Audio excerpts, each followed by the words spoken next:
Good evening बच्चों। अब आप लोगों की रिक्वेस्ट पर ये एक नया वीडियो लेकर के आई हूँ मैं विद नोट्स। तो टॉपिक है हम लोगों का आज का यांत्रिक ऊर्जा का संरक्षण।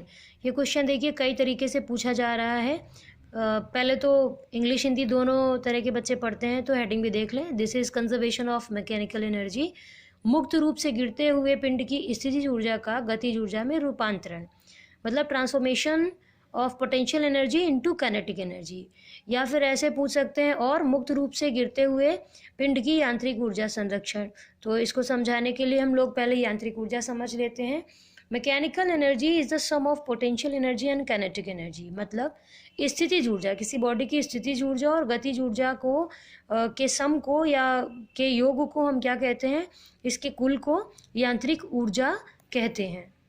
यहाँ पर एक वर्ड छूटा हुआ था, योग। गतिज ऊर्जा तथा स्थितिज ऊर्जा का योग किसी निकाय या पिंड की क्या कहलाती है, कुल यांत्रिक ऊर्जा कहलाती है। ठीक है, अब इसको प्रूफ करने के लिए हम लोग क्या करेंगे, कुछ कंसीडर करेंगे एक बॉडी। तो हम लोग यहाँ पर कंसीडर कर लेते हैं। Let us consider a body of mass m, it is at a point a। Now it will leave freely to go up to the earth surface.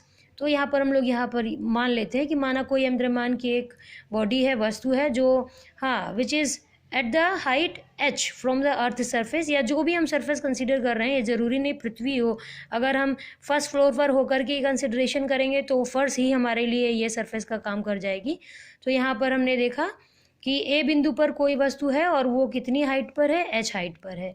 ठीक है, अब ये यहाँ से गिराई जाएगी। तो in the beginning when it is about to fall, but अभी गिरी नहीं है, उस समय ये विरामावस्था में है। और ए बिंदु पर है, जब तक ए बिंदु पर है ये विरामावस्था में है। इससे ज़रा सा भी नीचे आएगी, गिरना स्टार्ट करेगी, तब उसकी गति धीरे धीरे वेग पाना स्टार्ट करेगी। तो अभी ये किस स्थिति में है, विरामावस्था में है। थोड़ा जल्दी जल्दी देख लेते हैं। तो ए बिंदु पर हमारी वस्तु गुरुत्व के अधीन मुक्त रूप से गिराई जाएगी अभी, लेकिन उसके पहले गति के प्रारंभ में वस्तु विराम में है। इसलिए बिंदु ए पर वस्तु की गतिज ऊर्जा क्या होगी, के ए शून्य होगी, क्योंकि अभी वस्तु विरामावस्था में, इसमें वेग नहीं है। जब गति नहीं है तो गति के कारण जो ऊर्जा, मतलब गतिज ऊर्जा भी जीरो होगी। अब ए बिंदु पर स्थितिज ऊर्जा देख लेते हैं। नॉर्मली अगर इसे कोई होल्ड करके ना रखे, ये स्वयं से इतनी हाइट पर नहीं रहेगी, छोड़ दिया जाएगा तो प्राकृतिक रूप से, नेचुरल रूप से वो पृथ्वी पर या फर्श पर गिर जाएगी। ठीक है ना, तो ये इसकी विशेष स्थिति है, इसलिए इसमें इस स्थितिज ऊर्जा है। अगर ये इसकी नेचुरल स्थिति देखेंगे तो कोई भी चीज़ है, सामान है, गुरुत्व के कारण ज़मीन पर, या अगर आप फर्स्ट फ्लोर पर रह करके कंसिडरेशन या ये डिस्कशन करते हैं, तो अगर किसी चीज़ को, सपोज करिए ये पेन है, डस्टर, चौक, कोई भी सामान आप लेकर के, कोई भी बॉडी होगी, अगर उसको छोड़ते हैं तो वो नेचुरली फर्श पर गिर जाएगी। तो फर्श पर पड़ी हुई स्थिति उसकी नॉर्मल स्थिति होगी, और ए बिंदु पर यहाँ पर अगर वो है तो ये इसकी विशेष स्थिति है। तो due to this special position at a height h, it will have a potential energy which is equal to the, by this formula mgh, we are having potential energy mgh। मतलब mgh सूत्र से हम देखेंगे तो ये ए बिंदु पर जो स्थितिज ऊर्जा आएगी वो mg, ये तो कांस्टेंट है, मतलब mass of the body will constant, ये तो वही रहेगा। g पृथ्वी पर या रूम पर जहाँ पर भी हम लोग इसकी चर्चा या डिस्कशन करेंगे उस जगह जी भी कांस्टेंट रहेगा। h हाइट, इस समय ये h हाइट पर है, तो यहाँ पर इस सूत्र में h की जगह हम कैपिटल H रख देंगे। अब टोटल एनर्जी देखेंगे, ए बिंदु पर कुल ऊर्जा या कुल यांत्रिक ऊर्जा देखेंगे तो के ए मतलब 0, के ए प्लस यू ए करेंगे तो के ए हमारा कितना है 0, और यू ए कितना है mgh, तो mgh में 0 जोड़ोगे कितना आ जाएगा, mgh आ जाएगा। तो इस तरह से ए बिंदु पर जो हमारी एनर्जी आएगी टोटल, वो कितनी आ जाएगी, mgh आ जाएगी। तो चलिए फर्स्ट पेज को हम एक बार होल्ड कर देते हैं आपके लिए थोड़ी देर के लिए, जिससे कि आप स्क्रीनशॉट ले सकें और इसका नोट्स बना सकें।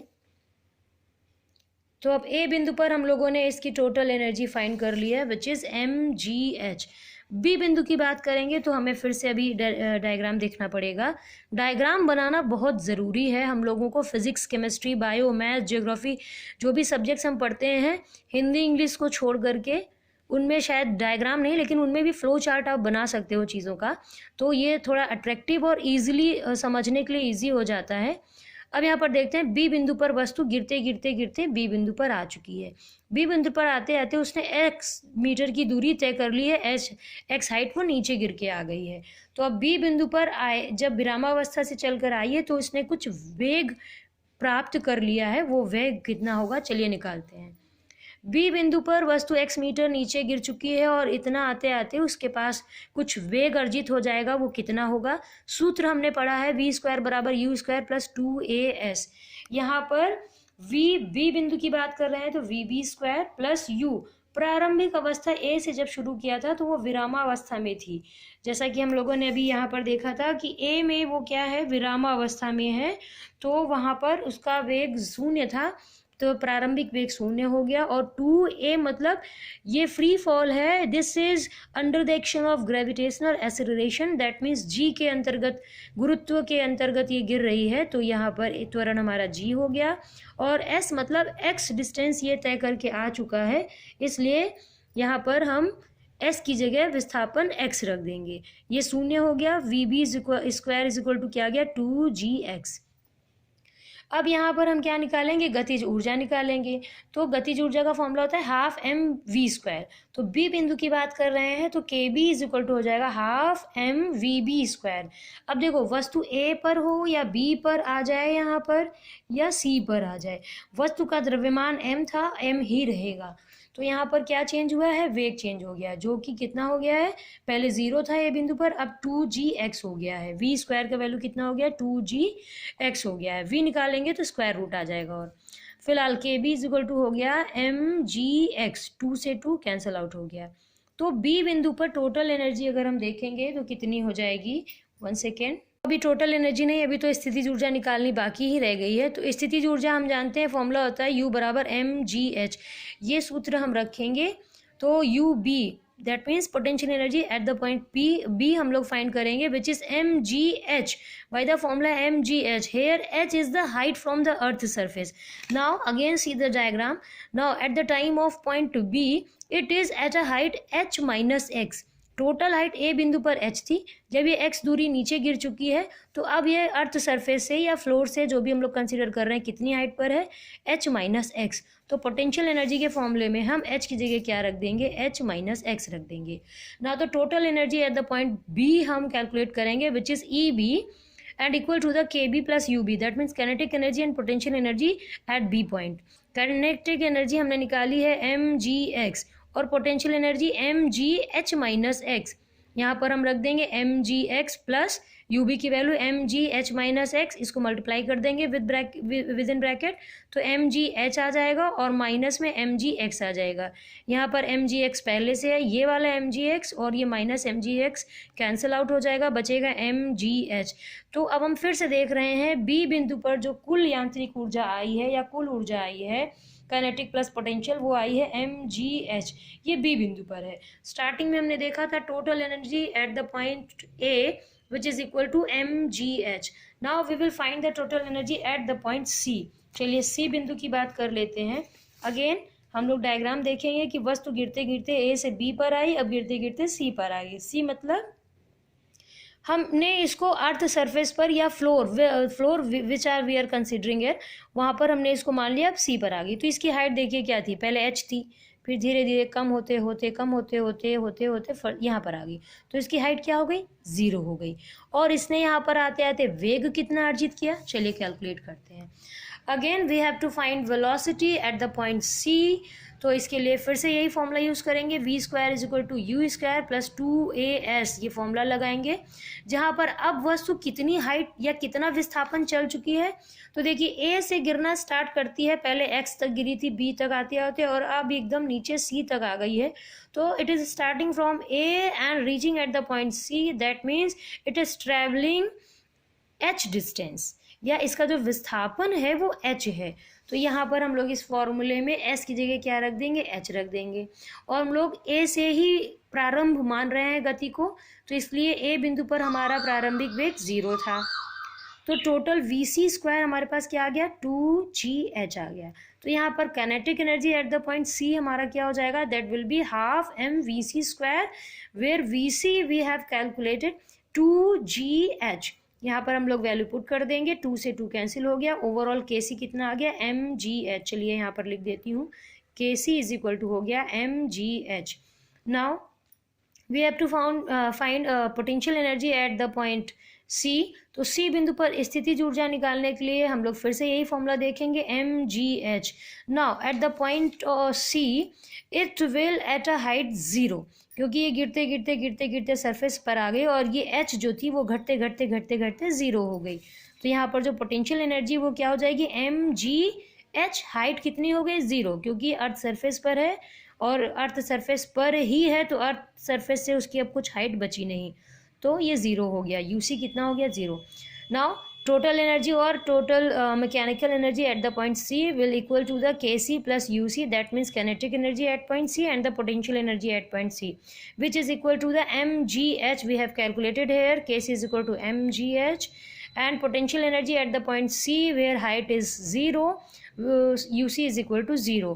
जब सम कर देंगे तो we will find EC is equal to mgh। Again we are watching here, that means at the point A, B and C, at the point A the total mechanical energy is mgh, at the point B again the total energy sum of kinetic and potential energy is mgh, and at the last at the point C again the total energy is mgh। So we will say that at the A, B, C total energy is mgh, total mechanical energy is mgh, that means mechanical energy of freely falling body is conserved। okay, I think आप लोगों को समझ में आ गया होगा। चलिए अब second page को भी हम आपके स्क्रीनशॉट के लिए होल्ड करके आपको दिखा देते हैं, जिससे आप ए बिंदु पर पूरी एनर्जी निकाल लें। फिर बी बिंदु पर हमने काइनेटिक एनर्जी निकाली, अब बी बिंदु पर हम स्थितिज ऊर्जा निकाल लेंगे और कुल ऊर्जा निकाल लेंगे। ये बी बिंदु की बात हो गई। अब हम लोग बात करते हैं सी बिंदु पर। सी बिंदु पर हमने यहाँ पर काइनेटिक एनर्जी निकाली, पहले वेग निकाला, फिर काइनेटिक एनर्जी निकाली। फिर सी बिंदु पर हम लोग जो है पोटेंशियल एनर्जी निकाल देंगे। आप स्क्रीनशॉट करके या पॉज करके अपना नोट्स बना सकते हैं। फिर हम इसी बिंदु पर टोटल एनर्जी निकालेंगे और इक्वेशन नंबर 1, 2, 3 तीनों को कंपेयर करके पाएंगे कि हर स्थिति में इसकी मैकेनिकल एनर्जी कितनी है, mgh है। और यहाँ पर हम देख रहे हैं, एक बार फिर से समझा देती हूँ, transformation of energy from one form to another form या पोटेंशियल टू काइनेटिक कैसे चेंज हो रहा है। यहाँ पर पोटेंशियल एनर्जी जितनी थी सब पोटेंशियल एनर्जी थी, काइनेटिक एनर्जी 0 थी। जैसे हम लोग यहाँ पर देख रहे हैं काइनेटिक एनर्जी 0 है और जितनी है टोटल पोटेंशियल एनर्जी थी। धीरे धीरे क्या हुआ, पोटेंशियल एनर्जी यहाँ पर देखिए mgh थी। बी बिंदु पर आए तो बी बिंदु पर क्या हुआ, पोटेंशियल एनर्जी हमारी कितनी हो गई, mgh माइनस x हो गई, कुछ घट गई, ये घट गई। और हमारी काइनेटिक एनर्जी पहले 0 थी और अब कुछ इसकी वैल्यू हम देख पा रहे हैं, मतलब काइनेटिक एनर्जी बढ़ी और पोटेंशियल एनर्जी घटी। और सी बिंदु पर जाते जाते पोटेंशियल एनर्जी घटते घटते शून्य हो गई और काइनेटिक एनर्जी बढ़ते बढ़ते मैक्सिमम होगी, which is mgh and equal to the total mechanical energy. और फाइनली मेरे ख्याल से अब आप समझ चुके होंगे कि कैसे स्थितिज ऊर्जा गतिज ऊर्जा में रूपांतरित हुई और पूरा यांत्रिक ऊर्जा किस प्रकार से संरक्षित हुआ इस मुक्त रूप से गिरते हुए पिंड का। आई होप आपको समझ में आ गया होगा। नेक्स्ट टॉपिक के लिए आप कमेंट करिएगा, हम इंतज़ार करेंगे आपके कमेंट का। और अच्छे से आप पढ़ाई करें। ऑल द बेस्ट आपको आगे के लिए।